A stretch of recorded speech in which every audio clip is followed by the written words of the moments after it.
Today we are going to be talking about the debate going on about the regulations on egg farming in regards to the USDA organics rule.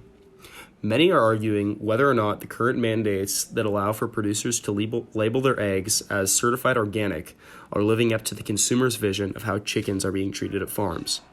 In 2002, the USDA ruled in favor of a loophole that allows for farms to attach a screen porch to a chicken barn and qualify it as an outdoor space. At least a third of organic egg farmers operate through this loophole. The proposal for new revisions to be added to the USDA organic certification regulations had been stalled. The new rules would put stricter mandates on cage-free facilities. These revisions are heavily controversial, as one side is thinking of consumer confidence while the other side is likely thinking about the price it is going to cost to update their facilities. If these revisions are passed, it is going to cost consumers more to purchase a carton of eggs, and it is going to cost producers more to produce these eggs.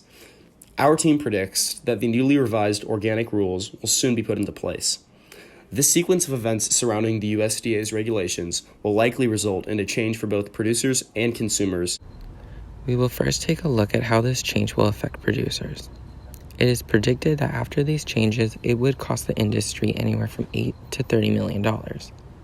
To do this, we will observe how these revisions will affect an individual firm and, in turn, how it affects the market supply curve.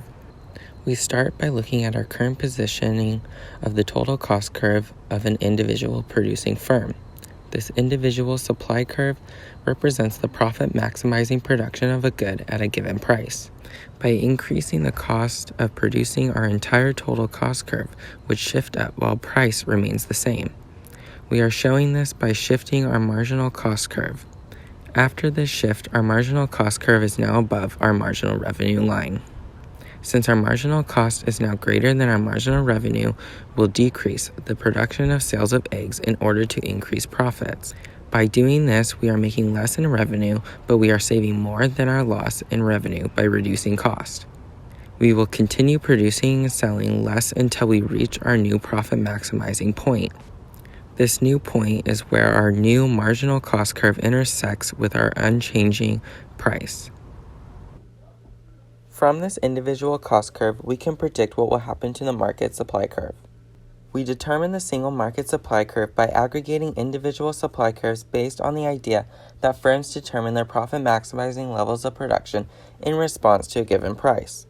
If we take all the individual supply curves in the market and take a price, we can add together their individual levels of profit maximizing output of eggs to determine the market supply for that given price. So if everyone's individual supply curve shifts up, our market supply curve will shift up or left. We can attribute this upward shift of organic egg market supply curve to changing prices of factors of production. Specifically, the prices of factors of production increase due to the new revisions being passed by the USDA that require updates to facilities that house chickens. This increase in the prices of factors of production resulted in quantity supply decreasing, meaning we will have a new market equilibrium point, which we will discuss later. Now we will look at how these revisions will affect consumers. It is predicted that it would cost consumers an additional 50 cents more for a carton of a dozen eggs. We will first look at individual demand curves and then how these will affect the market demand curve. The demand curve for an individual represents the utility maximizing choice of a good for a given price.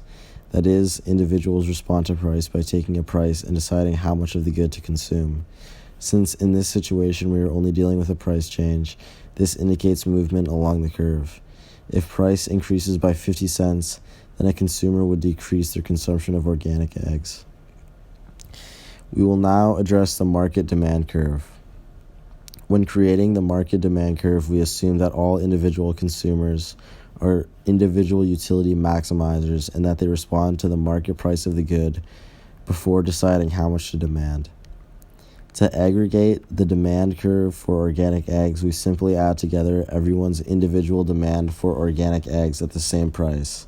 We do this multiple times, changing the price each time and then adding the quantity demanded for those given prices. This generates the overall market demand for organic eggs. Since everyone will react to the increase in the price of organic eggs by decreasing consumption in order to maximize utility, we can say that there will also be this movement along the curve on the single demand curve of the market. If we look at both the shift of the supply curve and the movement along the demand curve, we can determine our new equilibrium point in the organic egg market. In regards to the supply curve, we saw an upward shift because at any given price, the higher price of chicken facilities drove up marginal costs, which forced firms to cut back production to maximize profits. Since marginal costs increased and amount produced decreased, the price had to increase because producers require a higher market price for eggs in order to cover the higher marginal costs of production.